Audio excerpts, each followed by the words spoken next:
where's the big fish? Saan yung hinahanap namin ng big fish? Oh, I'm giving you Ayala and Pangilinan. May isang former senator ang sabi, wala man raw siya nakita na mali. You know, because he is an asshole.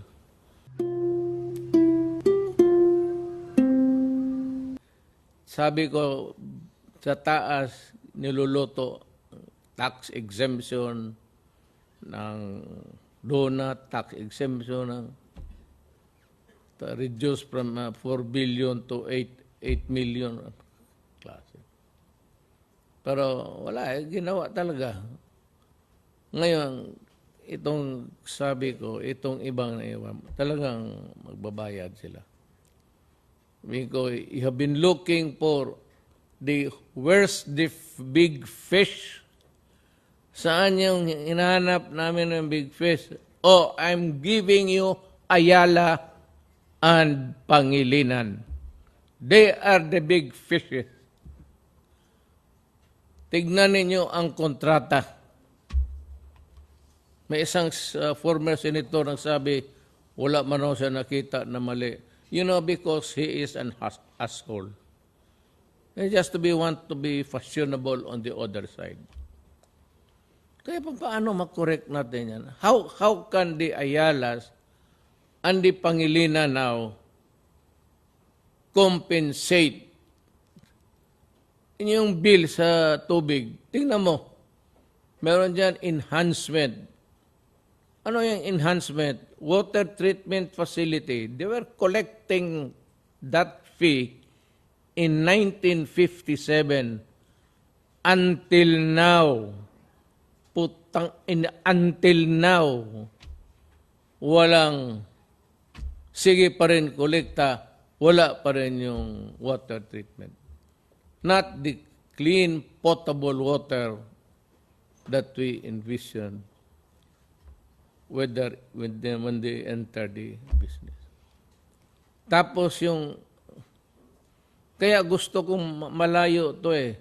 Kaya lang kailangan ko rin, I'm pressed for time. Because I have to produce water for you. Gusto ko lang malaman sa itong mga abogado ng Republic na ang kanilang corporate tax will be passed on to the consumer. Ang corporate income tax nila, ibibigay na sa consumers. Pagdating ng consumers naman, i-deduct doon yan kasi pang house, water bill. Adi wala rin ang gobyerno. At saka yung magbayad tayo kung sila malugi. That is why, nung una 3 billion, the increase was suspended because the right to increase is solely given to them. Kanila yan, wala tayong pakialam. And in that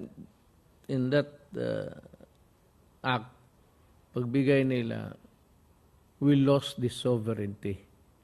Because in that contract, if you have a copy of that contract, it says, for purposes of interpreting this contract, water shall be a commodity. It's our natural resource. Hindi mo pwedeng i-commodity lang. Yan ang sabi ko na, yan ang masakit sa akin. Kaya paano ito arigluhin? You can, parang ano man kayo, you echo the sentiment. Paano ko ito arigluhin? How can I now proceed with a new contract acceptable to them with the entry of new businessmen? Okay yan. Paano yung ginawa ninyo? It is a contract with infused with the entry of new businessmen. It is the same contract that is really a copy of the anti-graft law. Kung ano yung nasa anti-graft law, nandyan sa kanila. Tayo na ang magbayad kung malugi sila if we do not act, itong regulator, if he will not act to give the approval of the increase sa rates, we pay for the so many months that they don't earn. So, how much? We paid 3 million. Sa panahon ko dumating, ayaw ko siguro pinutol kasi taxes, but not me. Pinutol yung piniligilan yung rates. Pataas. So, I was billed 7 billion for the lost civil bill. Saan ka nakakita ng ganitong negosyo na ito? Kaya sabi ko nung nakita ko, sinabi ni Secretary sa Finance, we owe them 7 billion, sabi ko. Sunny bullshit. Sabihin mo sa kanila, hindi ako babayad. Ikukulong ko pa sila. Totoo, ikukulong ko talaga. Lahat violation ng contract. But I have to include the government lawyers who did that. Now, kung sino yung nagturo sa mga abogado sa gobyerno, kasi ngayon, yung maliliit na nagsabi na, na-retired naman kami, gano'n. But sino nagplano niyan? Ang nagplano niyan, mga abogado. Ang nagplano niyan, malaking opisina na law firm. They are the only ones who could do that. Government lawyers would never attempt even to. And ang gusto ko lang malaman, bakit ginawa ito ng mga putang ina. That is why until now, I do not want to face them. Baka masampal ko talaga sila. Hindi ako matapang, pero pilitin ko lang sarili ko magtapang-tapangan sa ginawa mo.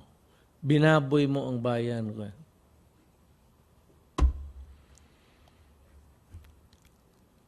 That's the sad part. In October 2016, I signed Administrative Order Number 1, which created the Presidential Task Force on Media Security.